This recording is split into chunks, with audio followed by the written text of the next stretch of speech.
Hello friends, আমি অচিন্ত। আমি চলে এসেছি ইউটিউব চ্যানেল টু সাইড কিচেনে। আমরা সাথে একটা নতুন রেসিপি শেয়ার করব। সেটা হচ্ছে দই খিচুড়ি বানিয়ে দেখাবো। সেটা বানাতে কি কি উপকরণ লাগে আসুন দেখাই। তারা একটা কথা জানিয়ে দিই, আমার চ্যানেলে ভিডিও ছাড়া আছে। আপনাদের যদি ভালো লেগে থাকে অবশ্যই লাইক কমেন্ট ও শেয়ার করবেন, বেশি বেশি করে শেয়ার করবেন। আর যদি আমার চ্যানেলে আপনি নতুন হয়ে থাকেন তাহলে প্লিজ সাবস্ক্রাইব করুন, যে বেল নোটিফিকেশনটা অল করে দেবেন যাতে আমার ভিডিও আপনাদের কাছে আগে পৌঁছে যায়। তাহলে চলুন দই খিচুড়ি বানাতে কি কি উপকরণ লাগে আসুন দেখাই।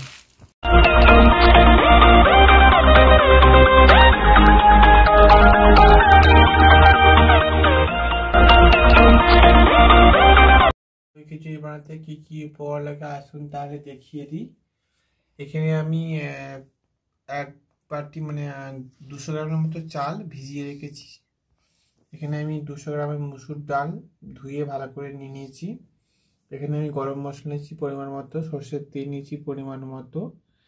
এখানে আমি টক দই নিয়েছি পরিমাণ মতো। এখানে আদা রসুন পেস্ট করে নিয়েছি, হলুদ গুঁড়ো নিয়েছি, লবণ নিয়েছি, ধনে গুঁড়ো নিয়েছি, জিরে গুঁড়ো নিয়েছি, লঙ্কার গুঁড়ো নিয়েছি।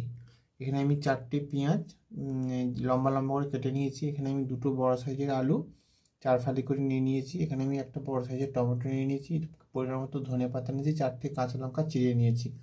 চলুন তাহলে রেসিপিটা শুরু করি।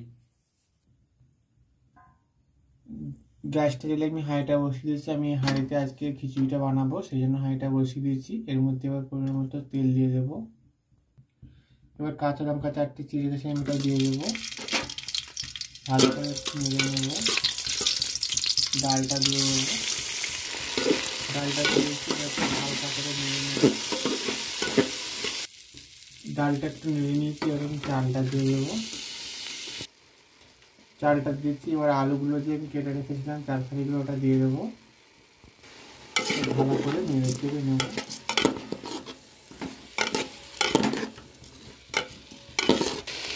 ভালো করে আলুটা ভালো করে ডালটা একসাথে ভেজে নিয়েছি। এবার আমি জলটা দিয়ে দেবো।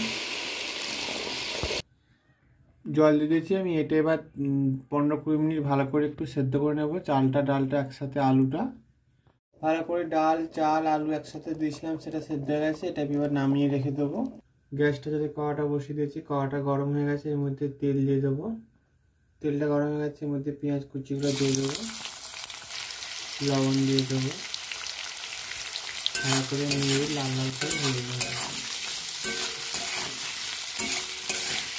পেঁয়াজটা ভেজে নিয়েছি। এবার আমি টমেটো কুচিটা দিয়ে দেবো, একটু ভালো করে ভেজে নেব। টমেটোটা দিয়ে ভালো করে একটু ভেজে নিয়েছি। এবার আমি আদা রসুনের পেস্টটা দিয়ে দেবো। ভালো করে নেড়ে চেড়ে একটু হালকা করে একটু ভেজে নেব। সবগুলো একসাথে ভালো করে আমি আদা রসুনটা দিয়ে ভেজে নিয়েছি। এবার আমি দেবো এর মধ্যে হলুদের গুঁড়ো, লঙ্কার গুঁড়ো, জিরে গুঁড়ো, ধনে গুঁড়ো। একটু সামান্য জল দিয়ে দেবো। ভালো করে মশলাটা কষে নেব। মশলাটা একটু কষে নেব ভালো করে। ভালো করে মশলাটা কষে দিচ্ছি। মশলাটাকে তেল ছেড়ে গেছে। এর মধ্যে ধনে পাতা কুচিটা দিয়ে দেবো। ভালো করে নেড়ে নেব মশলার সাথে ধনে পাতাটা।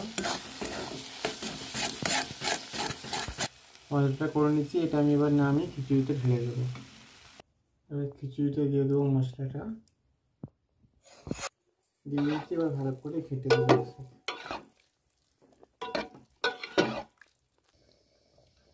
ভালো করে আমি একটু ঘেঁটে নিয়েছি। এবার আমি যে দইটা নিয়েছি, দইটা ফাটিয়ে নিয়েছি, ওই দইটা দিয়ে দেবো।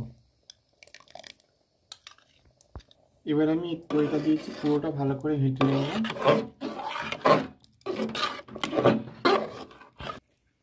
এটা আমি এবার একটু হালকা করে গরম মশলা দেবো, বেশি দেবো না, কম করে একটুখানি দেবো। এবার আমি এটা ঘেঁটে দেবো। আর এতে আমি সয়াবিন দিইনি, আপনারা চাইলে সয়াবিন দিতে পারেন। সয়াবিন দিলেও ভালো লাগে। এটা আমার দই খিচুড়ি রেসিপিটা হয়ে গেছে। এটা আমি এবার নামিয়ে রাখবো। দেখুন আমার দই খিচুড়ি রেসিপিটা রেডি হয়ে গেছে। এই রেসিপিটা যদি আপনাদের ভালো লেগে থাকে অবশ্যই লাইক কমেন্ট ও শেয়ার করবেন, বেশি বেশি করে শেয়ার করবেন। আর প্লিজ সাবস্ক্রাইব করে দেবেন এবং আমাদের পাশে থাকবেন। চলুন দেখা হচ্ছে নেক্সট ভিডিওতে।